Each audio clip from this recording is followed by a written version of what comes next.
搞掂佢噶嘛。其實去到沙漠嗰度都死梗噶啦。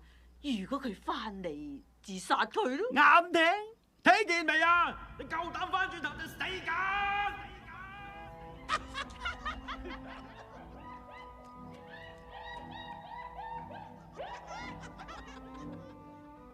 木塊沙嘅死係個慘痛嘅悲劇，而失去神爸，佢仲咁細，叫我點捨得？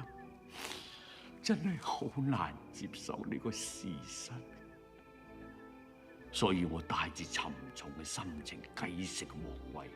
不過喺哀痛之餘，我哋就要準備去迎接一個新紀元嘅誕生，一個更光輝嘅未來，一個獅子同土狼大聯盟嘅年代。